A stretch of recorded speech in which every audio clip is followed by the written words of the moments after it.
They say some lakes are haunted, not by ghosts, but by the memories they refuse to let go. In northern Georgia lies a body of water with a history buried beneath its surface. Drowned towns, lost faces, and whispers that rise only when the fog is thickest. Some go near it, some never return. This is the story of what waits beneath Lake Lanier, and the man who stopped running just long enough to hear it call his name. Jackson Reeve needed to disappear. From the noise, from the city, from the aftermath of everything that collapsed around him. His job, gone. His marriage, a memory sealed with silence. All that remained was a growing emptiness, a kind of quiet that didn't bring peace, just pressure. He sold most of what he owned, left behind the condo, the comfort and the routine. Then he drove, without a plan, without a map, just west, then south, then wherever the road opened next. On the third day of driving, somewhere in northern Georgia, the trees thickened. The road narrowed into a single lane. The GPS froze. Then came the fog. Not ordinary mist. This fog was alive, heavy, white as milk and cold like breath on glass. And as Jackson slowed, his headlights caught the faint shimmer of still water ahead. Lake Lanier. It emerged from the mist like something half remembered from a dream. Silent, immense. The surface undisturbed, like it hadn't moved in years. He stepped out of the car, breath fogging in the air. The silence was unnerving, like the world had exhaled and forgot to inhale again.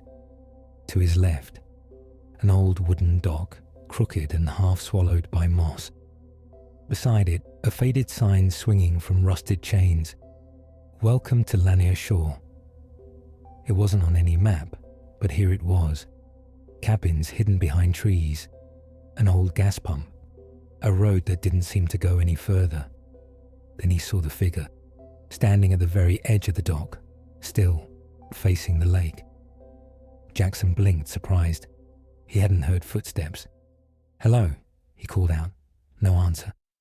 The man didn't move. Jackson took a step forward. Two. The fog shifted, and the figure was gone.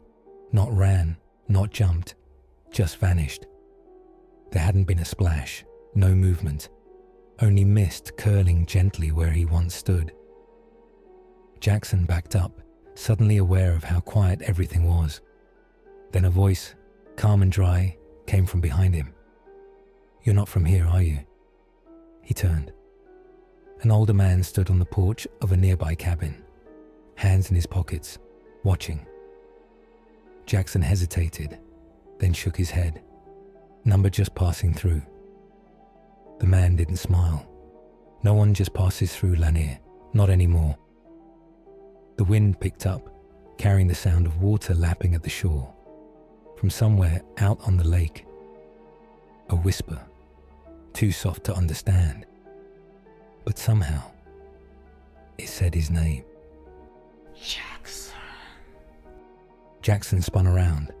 The old man was now just a few steps away, closer than before, hunched, soaked, eyes pale and unblinking. "I wouldn't stare too long," he rasped, voice like water over gravel. "Something's down there.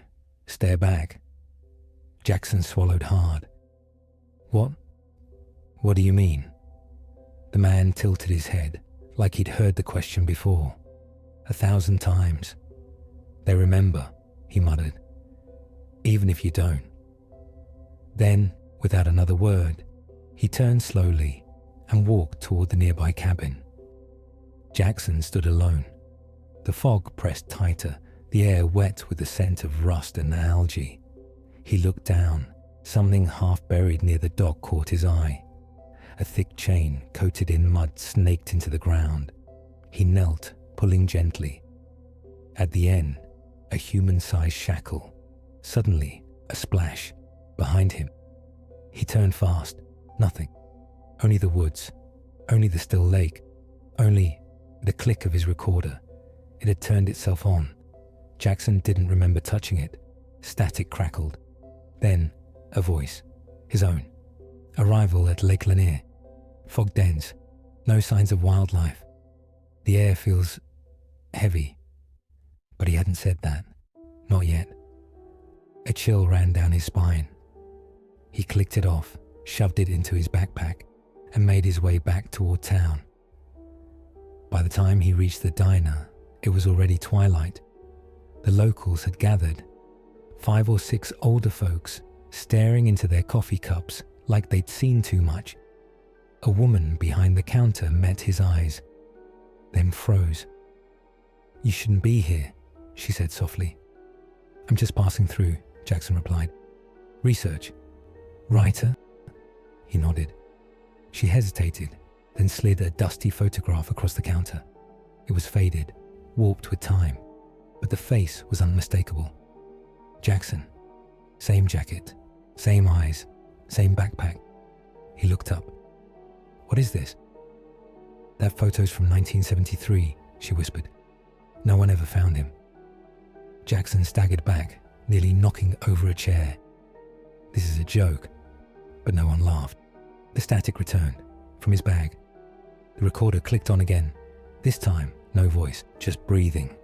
Wet, shallow, like someone underwater. And then, his name. Whispered, drawn out, cold. Jackson. Everyone in the diner turned slowly toward him, but their eyes were wrong. Too dark, too still, like the lake. Jackson backed away from the counter. The people inside the diner weren't people anymore. Their mouths opened in unison, silent, no breath, no words. Then, one by one, they stood and began to hum. Low at first, off-key, like a broken lullaby played on rotting strings. Their movements were stiff, their eyes voids. He turned and ran. The bell above the door didn't ring. There was no sound, like the world had stopped listening. Outside, the fog had swallowed everything. The road, the trees, even the sky. Only the lake remained, endless, still, waiting. Jackson stumbled forward, calling for help, but no voice came, only echoes. He ran, but every step felt slower, heavier. The diner was gone. In its place, the dock. And at the very end stood a figure. It wore his clothes, his face, but its eyes were black mirrors, reflecting not him, but what he could become. The figure lifted one arm and pointed toward the lake. Behind Jackson, he heard the humming again, louder now, close. He didn't look back. He sprinted forward, past the figure, off the dock, into the fog.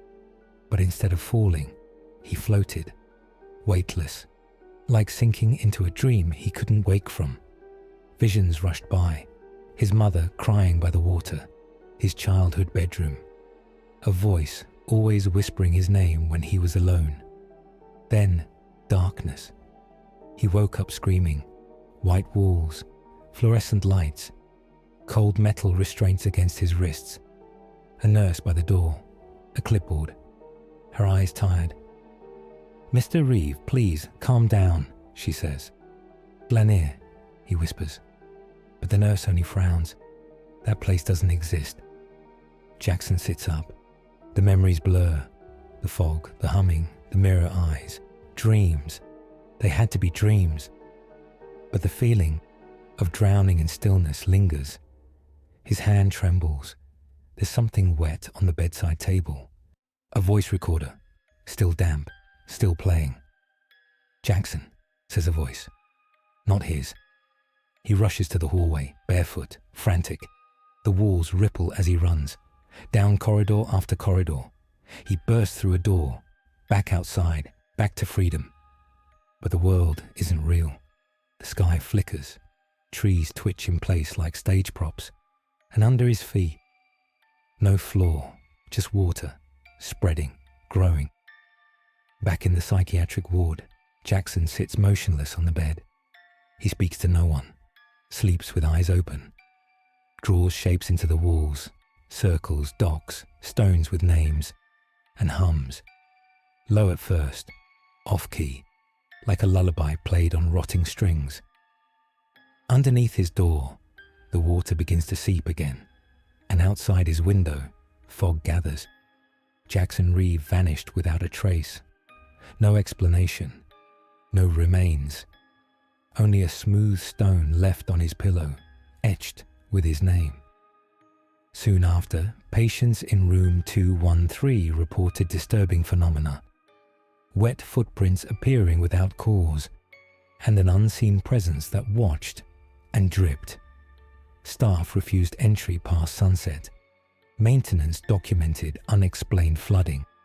Eventually, the hospital made its decision. Room 213 was sealed, bricked up, erased from maps and memory. Yet at 3:17 a.m., in the deepest silence, some hear a faint, static-drenched voice behind the wall. It speaks, but no one understands the words.